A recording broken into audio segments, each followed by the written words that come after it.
Okay, my name is Bob Mahaney, and as chair of the Finance Committee for Northern Michigan University, I'd like to call this meeting of the Finance Committee to order.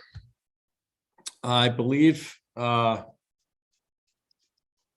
actually, Secretary Andrew, could you confirm who's in attendance from the committee, since I'm on Zoom and I want to make sure that we've got that on the record? It's hard for me to see everyone. You have present from your committee trustee Seppanen and yourself. And you have Chair Youngin present, trustee Savoy is here. And that's it. Okay, so everyone is here with the exception of Vice Chair Hart, correct? As far as the committee members, correct. Yeah. Okay, yes, that's all. I was just trying to get that into the minutes. Lisa's on too. And Bob. Trustee Patante is on Zoom also. But Got she's it. not a committee. Thank you. I believe our first order of business is to hear the internal audit report. So with that, I will turn it over to our internal auditor, who I believe is sitting at the head of the table, Ms. Jill Compton. Jill? Thank you. You have before you the September audit open issues report. This will be fast because there's only 3 items on the report. 2 of them were clear before the report was issued, and 1 was cleared in between the time of the report issue and today. To be specific, we reviewed NCAA regulations related to name, image, and likeness, and NCAA regulation related to serious misconduct. The name, image, and likeness policy was in place before September 1st, 2022, and the serious misconduct regulation was in place, approved by Carrie Schuling on September 9th. The other item we have on the report is the audit of compliance reports and postings. As you're aware, we have a database that keeps track of all of our required compliance tasks, and the database was reviewed for accuracy and no findings were found. Any questions about the report? All right. Committee members, any questions? I have none. None. I'd like to make With that, I would ask for a motion then to approve Ms. Compton's report. I'll make a motion to accept the report as written. I'll second that motion. All in favor, please indicate by saying aye. Aye. Opposed? The motion is carried. Thank you very much. Thank you, Jill. Next on our agenda for today is a budget update from Vice President for Finance and Administration, Mr. Gavin Leach. Mr. Leach. Thank you, Trustee Mahaney. We have 4 budgets to go over today, and I'll walk through all 4 of them, and then at the end, we'll need a motion to approve the budgets. First up is the auxiliary services budget. It's an $18.5 million budget that includes dining services, conference and catering, the health center, the bookstore, and the NMU golf course. The overall budget included a rate increase for our dining plans. There was an average increase of 3.2%. That combined with a slight increase in the number of projected meal plans brings up that revenue item a total of about 4.2%. In addition, in the budget, we have an increase in catering sales and other food sales as we've fully engaged in the Northern Center this year. We have businesses rising, and their expected revenue is also expected to go up. The bookstore revenue is going to be slightly down, and that's more enrollment driven than anything. Fewer students, you're selling fewer books, and so our percentage of that goes down. And then the health center, they expect revenues to go up based on more activity, going back to full service and adding a physician into that area. So that's really going to help boost their overall revenues. In total, overall revenues are expected to go up 4.3%. On the cost of food side, that's where the biggest challenge is this year. The food prices are up about 10%. And so that's driving the cost of foods up. Other costs, such as pharmaceutical costs, also increase, but not quite at that rate. So overall, cost of sales are expected to increase 9.3% or 525,000. And then on the personal services side, for expenditures, those costs are going to increase about 5%. And that's primarily due to the increase in activity in our catering activities. As you have more events, you have more staffing, and that puts that cost up, along with the contractual increases that we've committed to for our staff in that area. Supply costs for kitchen supplies are increasing about 5%. And also utilities are expected to increase around 5%. One of the things they've done is we've done a lot of improvements in their equipment and facilities over the last few years. So we're expecting to be able to decrease the amount for the coming year. So overall, that would bring their operating expenses up a total of 2%. And so the combined total would be an overall operations increase of 2% when you net out cost of sales against the sales that we have. So any questions on the auxiliary? Not for me. Bob? Okay. On to housing and residence life. This year, we really are packed in our residence halls, which is a nice sign. We're at about 90, I think we're 99% this fall in the woods. And we're I think around 98% on quad 2. Now, some of that will melt from fall to winter. You always have an overall melt.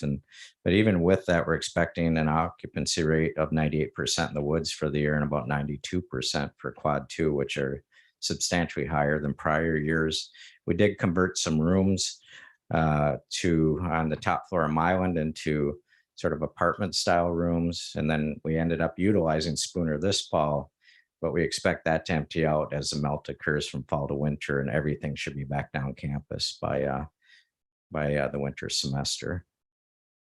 So overall, with that occupancy increase and as well as the rate increase, and also in our apartments, we're actually at capacity there also, about 98%. And we had rate increases that were around between 2.2 and 4%. So the overall revenue is expected for the year about 2.8% up. On the expenditure side, we added a position in housing, as well as we incurred cost increases for utilities. And we also had some scholarship increases because the Housing Residence Life Fund is a portion of the scholarship funds. Other costs we were able to decrease as Spooner comes offline in the winter semester. That will actually decrease some of the other supply costs and the internal billing costs, or internal billing would remain about the same. Net effect is about a 2.8% increase in overall operating expenditures to bring that budget in line.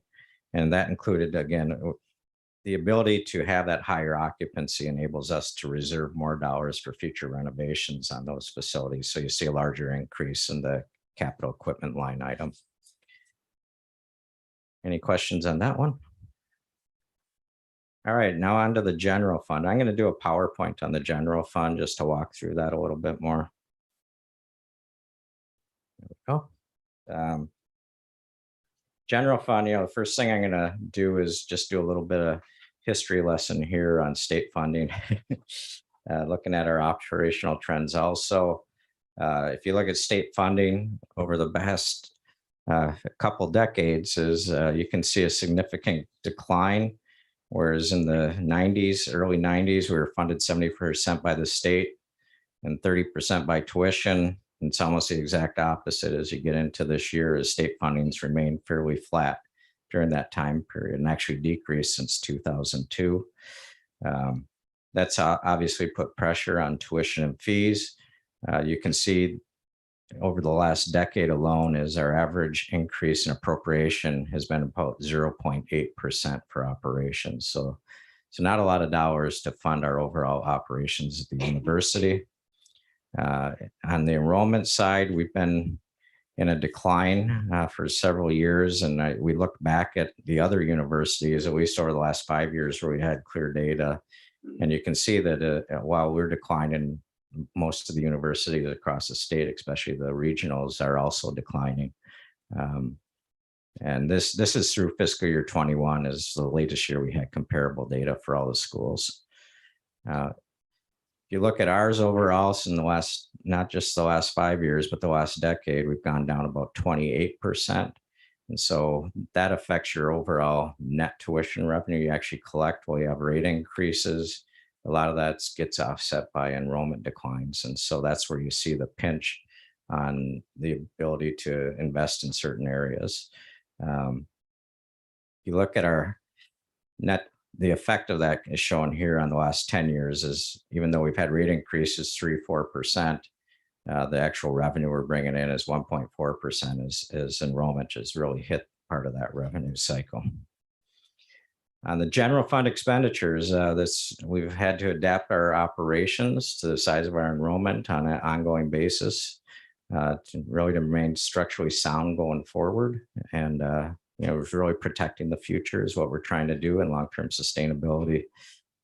Those increases have been held to about 1% a year on average, which then brings our expenditures in line with our overall revenues.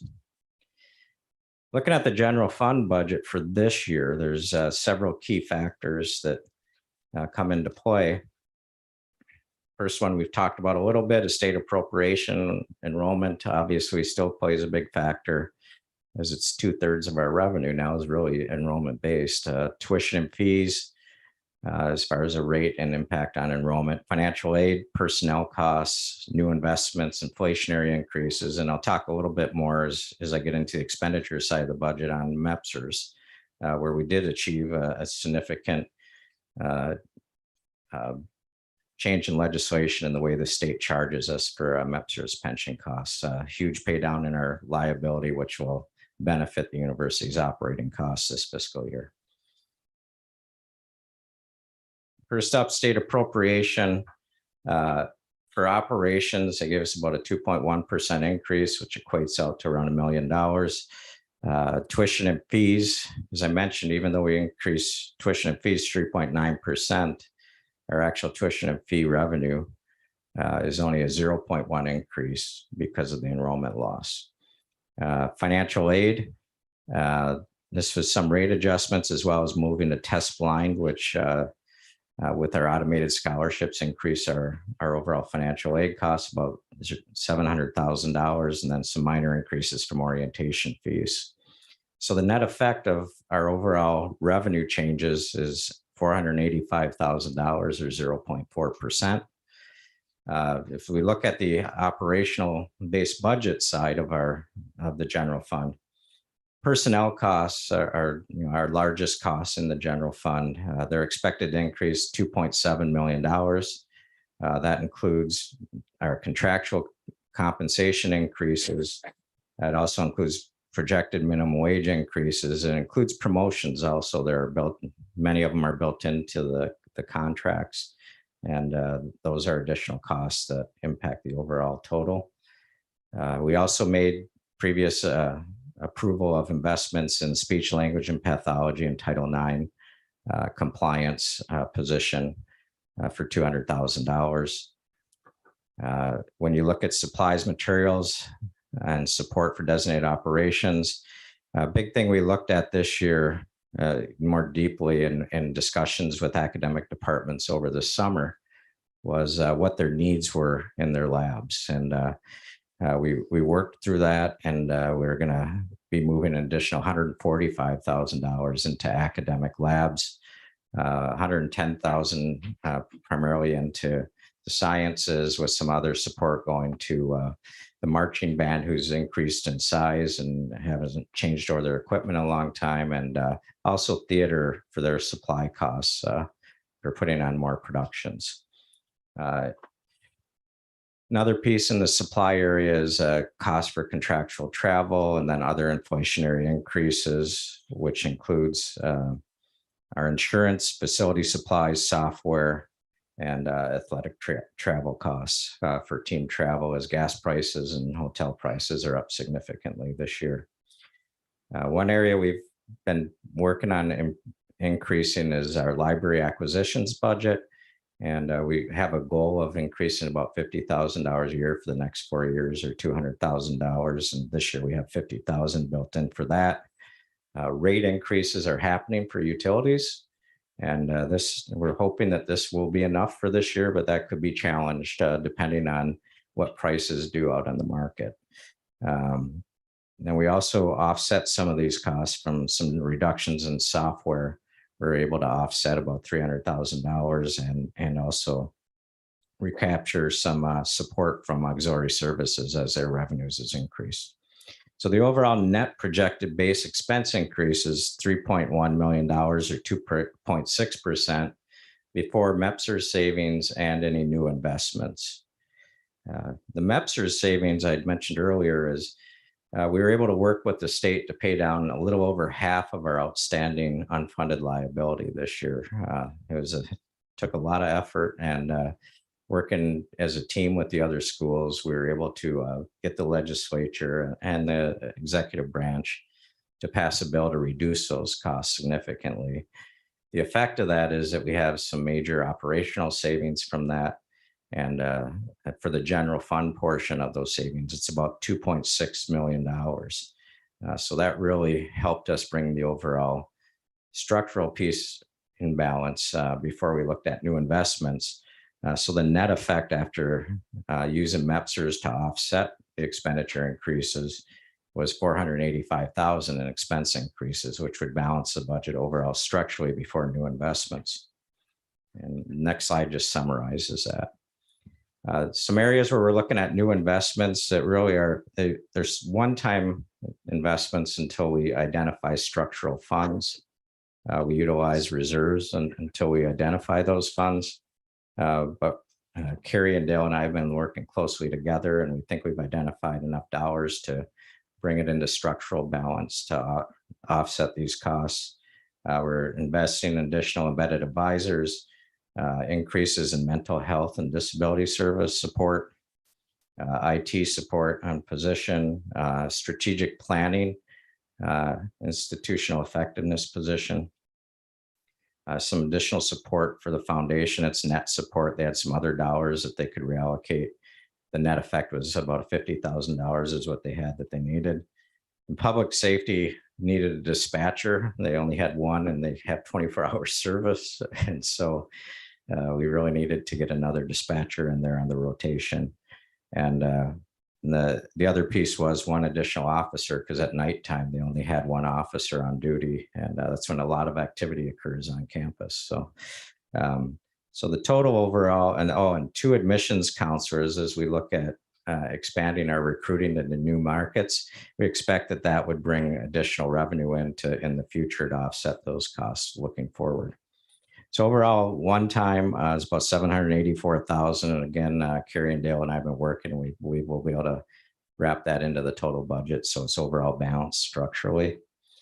The other area we had was some contractual one-time payments to staff, about $257,000 that was built into the bargaining contracts.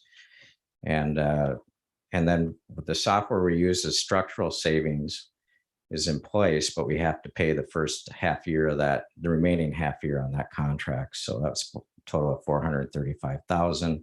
So potential use of $1.2 million in reserves, but again, about $784,000 of that'll be offset by reallocations in the overall budget. So that's a summary of the overall general fund budget. Any questions on that?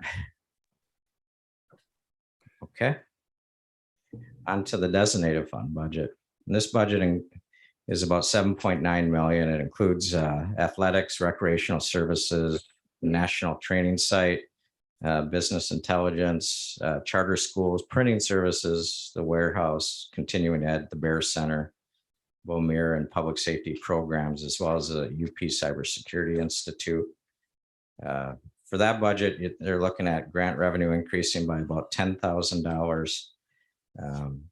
Fees are expected to increase from charging for services, and UB Cybersecurity Institute expects a fee increase, as well as the Bear Center moving into their new facility will have higher insurance billings, which should help that operation.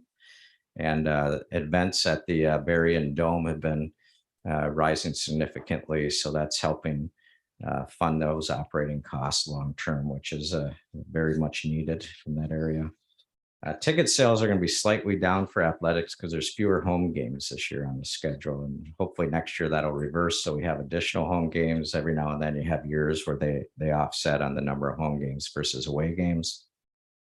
So the overall net effect on revenues is about 233,000, or a 3% increase in projected revenues. On the personnel side, they're looking at only about a 1% increases. That's, part of that is the contractual increases that we have, but that's being offset from some vacant positions that they're not sure if they're refilling in those operations, which brings down that total cost of 1%, or 164,000. Their supply increase is estimated at about 2%, and equipment reserves are increasing. If I can recall right, actually, no, the slight decrease in equipment reserves based on reduced need for supplies and rec services primarily. And the final one is overall transfers. You'll see an increase in that for the support we mentioned about athletics. It moves from general fund over to support athletic travel. So the overall net effect is a 3% increase in projected revenues and a 3% increase in overall expenditures. And that covers the 4 main budgets. So any other questions before we would need a motion? Bob, any questions? None from me. I would just mention for the audience that we've had extensive informal finance committee meetings, in-depth meetings going through the budget prior to this formal meeting. So thank you for answering our questions during that time, as well as for all the work that the team has put into this budget. It's a very well thought out budget. And I was just going to comment that I think in light of the times, we've done a yeoman's job to present this balanced budget. And while at the same time, having the ability to invest in new programming and opportunities. Trustee Sepinen, did you have any questions? No questions. Okay. Vice President Leach, would it be appropriate to request a motion at this time? That would be good. Yes. Okay. Mr. Chair, I'd like to make a motion to recommend the board approve the 2022-2023 auxiliary operations, housing, and resident life general fund and designated fund-based budgets. I will second that motion. Any further discussion? Hearing none, I'll ask for the vote. Those in favor, please say aye. Aye. Opposed? The motion carries. Thank you. And I have a great team helping me make all this happen. So I appreciate. We have Matt, Jamie, Rebecca, Jeff Corpy. We have Jill Compton, and then Tom Helgren on the dining side. And then Deb is sitting here. She's always helping us coordinate everything. So Cindy and Courtney in our office. and Cindy and Courtney are they? They're not here though, but yeah, they do a great job of all helping make this happen. So just want to recognize them. Definitely. Thank you for doing that. All right. What do we have next? We have key financial indicators, but that's just for information, and you have that in your packets already. So that was just for information only in case you had any questions. You can see on those is we're pretty much on or ahead of target and all the indicators. So that's good news to start the year. Yes. Okay, I believe next on our agenda is a discussion of the facilities, including the 5-year master plan. And I believe that you are presenting on that as well.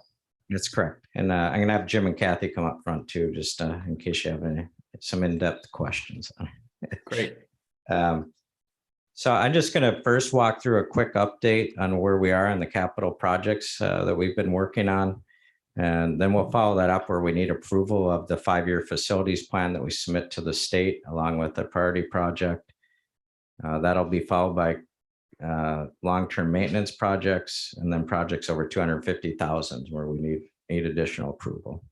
So I'll start out with the capital projects update. We're working on career tech. Northern Center and Hospitality Management and Cosmetology are pretty much done, just some finishing touches and waiting on some other last minute equipment to arrive. And it should be here next week. The Bear Center renovation, health and wellness is underway. Berry Event Center locker room, West Hall demolition. And then planning, we're working on Hardin Northern Enterprise Center, the teaching labs, and we're in planning phases on the ice making system, and we continue work on a campus energy plan. So first up is a career and engineering technology facility. You can see that it's well underway. You have structural steel going up. The big cement slab in front is the area we reduced the size of the facility on. So if you drive by, that will give you an indication how we were able to reduce square footage and become more efficient on our overall space. And that was be able to accomplish by moving hospitality and cosmetology up into the Northern Center. So that work is continuing. It appears to be on time and within budget so far. So we're pretty happy with that one. I mentioned we completed the cosmetology area, which we had a chance to do a quick walkthrough today, and it really looks terrific. And the students we were talking to today just loved the new area, and just really was an inviting space for everybody to see. So if you haven't been there, I should really encourage you to go down and see the new space. It's really nice. Hospitality management. We completed that. That's the one where we're waiting on a little bit of equipment to come in, but again, that looks really nice. We completed on time and within the revised budget that we had approved earlier this year. It just really, you can see the way it fits into this building quite well. And again, that enabled us to create some greater efficiencies on campus, which will reduce overall operating costs. The Bear Center, which is on Presque Isle, construction's underway. Doesn't look as much from the outside, but as Jim will say, there's a lot of work going on the inside. Even on the outside. And Jim and Kathy, completion. We're gonna furniture moves in middle of December, so it'll be operational for the start of the winter semester. So start of winter semester, they expect to be up and running. So they're moving along quite well and appears to be on schedule, Jim and Kathy. They are on schedule, yes. All right. Next one's the Health and Wellness Center. We began work on that, and right now it's the only thing you'll see there is the footings and some dirt moved around, but it's underway, and that one's expected to be due next June, next June. So that's going to be a terrific facility for our students as well as for faculty and staff on campus. We're pretty excited about that one. The hockey locker room is underway, and it's supposed to be done before they start the season. And Kathy, the big deal is Saturday. I understand the board's going to take a tour on Saturday. Yeah, we're going to take a quick tour. It's a lot further along. It's like done. Oh, okay, so it will be done for the start of the season, correct? Okay. It's tomorrow. All right. So yeah, so it's Be wowed. yeah. Beautiful. And just as a reminder, this is a primarily donor-funded project, so I just wanted everybody to be aware of that. Pretty excited about that one for the team. The other one is it actually looks better in this area now than it did before. We had the West Hall demolition, and we have green space. In the future, we plan on moving parking and actually closer to the Northern Center, and that will be helpful to the programs that we just moved over here. But right now we made a nice green space. And I think, isn't there an academic or project they were doing for some plantings somewhere over in that area? Yeah, you can actually see it in the background. If you look in the background, you can see. Talking to Mike, Jim. Oh, I'm sorry. Yeah, if you look in the background, you can see some split rail fence, and through the Green Fund initiative, there was a project that was put forward to do a test plot for some clover. And so the grounds department planted clover. It's actually starting to germinate. If you walk out there now, you'd see it. And the intent of it is an alternate type landscape to turf to see how it stands out from a maintenance standpoint. All right, thanks, Jim. Yep. Next up is we've been challenged with construction costs this year. The inflation in construction costs is significant, 30–40% increases in some of the costs. And so that's challenged us on the project. So one of the projects, we're sort of stepping back and taking a look on some of the projects here is taking a look at College of Business and Hardin Hall project. And there's some synergies there that we could have an alternative design approach. And we're beginning the exploration of that. And we're going to be working through that with both the College of Business, as well as the other departments that we're going to be in that building: history, philosophy, economics, and political science, in addition to the library staff, to see if we can figure out a way to bring those more together with some additions and really make it a super place no matter what, and achieve all the goals that we had intended. Will bring in the costs of our overall projects in line. And we believe we have an opportunity to do that, to really really still make it special, sort of relook at the space and the square footage, and bring them together and consolidate the projects to something really, really good. It would require an addition onto Hardin Hall, but we do think it is potentially achievable, and it's something we're going to explore. Right now we don't have any additional support funding to back up these cost increases, so it's causing us to take a relook at the overall project. And we challenged ourselves to say, how can we achieve all the original goals, or at least majority of them, and still bring these forward? And so we think we'll be able to come up with a great alternative solution as we continue to move forward towards the goal of bringing the faculty to the Cora campus, vacating Grease House so we can reduce overall square footage, and yet have a great learning environment for our students and a great working environment for our faculty over there. I think it could be something special and bring on some additional synergies. So that's a challenge we're putting forward to ourselves. And we talked to board members and Carrie and Dale, and we'll be working with all of them to really make something special happen. The other project we're working on is our teaching labs. And this is one where there's really high cost inflation for labs and lab equipment. And to the tune of, we were planning on about 550 a square foot, which used to be more than enough to do the labs. And the cost today per square foot is about $1,100 a square foot on labs. And so we're still moving forward with that. We've come up with a design where we can infill a part between Weston Hall and the science building.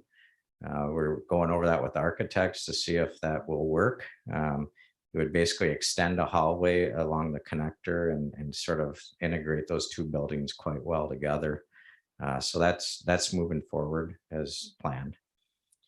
And the next project that we're well underway on is the Barrie Events Center ice making equipment. That was a $6.5 million project. We're actually able to adjust that slightly.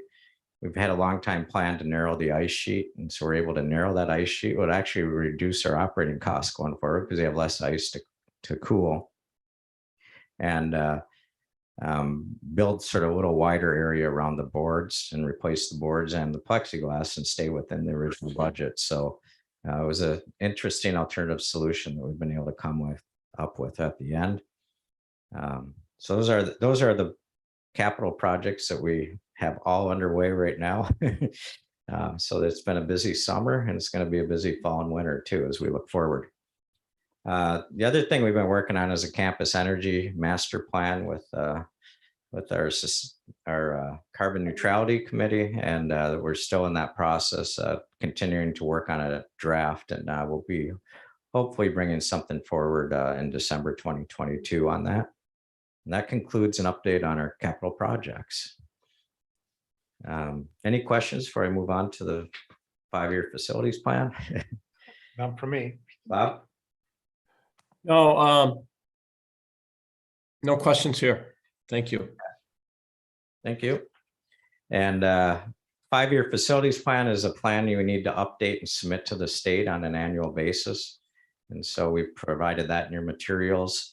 There are some changes that will occur between now and actual submission because we don't have final data on some of the elements that go in there because the HIDE system isn't closed out yet that we submit data into. So once that's completed, we'll populate that information here, and then we'll get it submitted to the state by filing deadline of October 28th. So that one will require a motion on. Trustee Sepinen, I would ask for a motion again. I make the motion to recommend the board approve the facility 5-year master plan and capital project request. I'll second the motion. Any discussion? All those in favor, please say aye. Aye. The motion carries. And so next on our agenda is the fiscal year 2023 long-term maintenance projects. Yeah, you have before you a document that identifies the planned deferred maintenance project this year.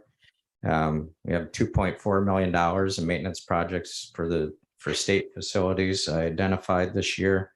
And you have a list of those between electrical, mechanical, building envelope upgrades, hardscapes such as asphalt and concrete, as well as utility infrastructure costs. So the plan for that is 2.4 million. And on the auxiliary side, we have about 1.5 million, and a lot of it's infrastructure maintenance, as well as some interior upgrades in our older residence halls and Woodland Park apartments. So, and then we also have a regular upgrade going on in our apartment complexes as we do. How many a year, Kathy? So we complete like a full building in the 1600s, so it's like 6 apartments. So 6 apartments per year, and we do that on a rolling basis. So we try to keep everything upgraded and maintained. So overall would be about a $3.9 million deferred maintenance. And that's built into the operational budgets that you've seen. And we would need a motion on that also. Trustee Sepinen, I make the motion to recommend the board approve the fiscal year 2023 long-term maintenance projects. I will second that motion. Any further discussion? All those in favor, please say aye. Aye. The motion carries. Thank you, Mr. Leach, for all of those reports. I believe we have one other item on the agenda for today, temporary liquor licenses. Actually, we had one more, projects over 250,000. Oh, yes, I'm sorry.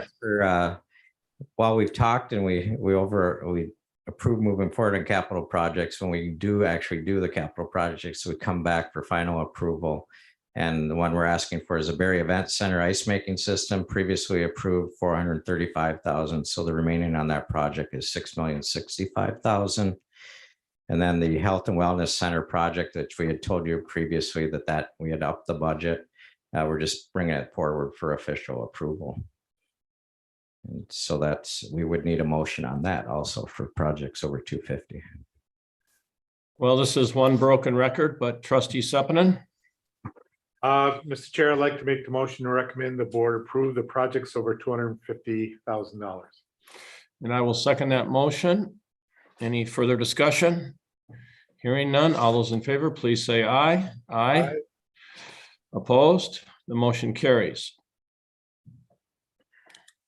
Final one, the temporary liquor license. So we have one event identified in the DeFrost Art Museum on December 16th. Final item on your agenda, and that's something we would need a motion and a recommendation. Well, I know the man to make the motion. Mr. Chair, I'll make the motion to recommend the board approve the temporary liquor license. And I will jump in and second that motion. Any further discussion? All in favor, please say aye. Aye. Opposed? The motion is carried. Mr. Leach, that wraps up our agenda, correct? That is correct.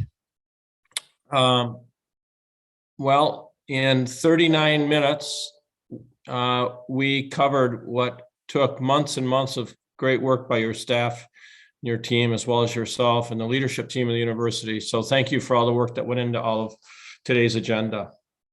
Thank you. And with that, I would ask for one final motion to adjourn. I'll make the motion that we adjourn. I'll second. Any discussion? None? All in favor? Aye. We are adjourned. Thank you, everyone.